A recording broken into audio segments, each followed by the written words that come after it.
Breaking tonight, according to our sources, the first of those reports is set to be released soon, maybe as early as tomorrow. The DOJ Inspector General's official findings on James Comey are now imminent, and it's not looking good for, well, Mr. Super Patriot, the guy that knows better than us. Now, we are told that the report will strongly rebuke the disgraced former FBI director, document his utter lack of candor.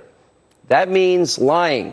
And we're also being told that the report the Inspector General is putting out tomorrow has referred Comey for federal prosecution for stealing government documents, leaking confidential government memos that detailed conversations with the president, a clear violation of the Espionage Act. These documents were so sensitive, 1 month after Comey was fired by Donald Trump, the president, the FBI agent showed up at the disgraced former director's front door to retrieve the memos and interrogate Comey about his rampant misconduct.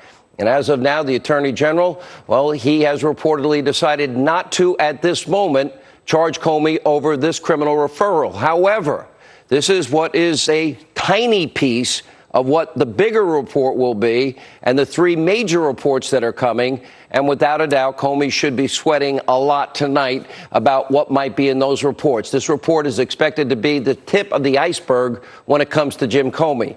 In the coming weeks, when we get the full FISA abuse report by the Inspector General, as we have long reported, Jim Comey is playing a starring role in that investigation. Remember, he signed 3 of those FISA applications.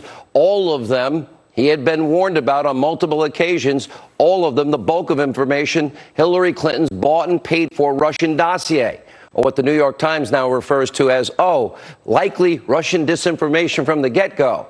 Now, that's where premeditated fraud on the FISA court for the purpose of spying on a presidential candidate, a president-elect, and a president of the United States were all obtained under false pretenses, fraud before a court, and were also used in an attempt to destroy a duly elected president. That's how serious this all gets. We're also awaiting what will ultimately be the Durham Barr report on what are the origins of the Russia probe. Now, this report will dig into how America's powerful tools of intelligence were used and abused against President Trump's campaign and then President Trump, and also whether, in fact, illegal spying occurred. The outsourcing of intelligence gathering to friendly countries like Italy, Great Britain, and Australia, all designed to circumvent U.S. laws against spying against Americans without a warrant for the purpose of destroying a duly elected president. That will be a bombshell.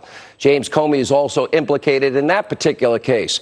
We also wait to see what roles James Clapper, John Brennan played in all of this. Also, Andy McCarthy, as he points out in his brand new book, there is no such thing as a counterintelligence investigation unless the president of the United States was involved.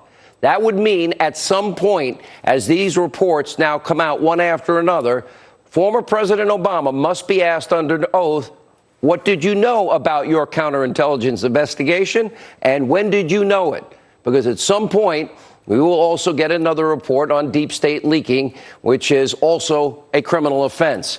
And thanks to the excellent investigative journalism from The Hill's John Solomon, we know that James Comey and his high-ranking cohorts are now under a microscope. Not a pretty picture. All must be held accountable. We can't have a two-tier justice system now, can we?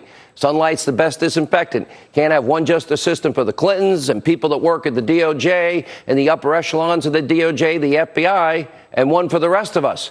I can't imagine any of you at home that if you had subpoenaed emails and you just tried to delete them, destroy the hard drive, bust up the devices, and remove the SIM cards, that would work out well for you. And if you were warned that the information you were about to present before a court was full of lies, it's unverified, it's not corroborated, had a political agenda, and you presented it anyway as if it was verified, which we now know to be unverifiable, I don't think you'd do very well before that judge when that judge came down hard on you for lying to a court. So we have good news on all these fronts tonight. And according to Solomon, a new White House initiative by President Trump to declassify a variety of government documents is now underway. That is huge news. We need transparency. Joining us now with more is investigative journalist, Executive Vice President of The Hill, John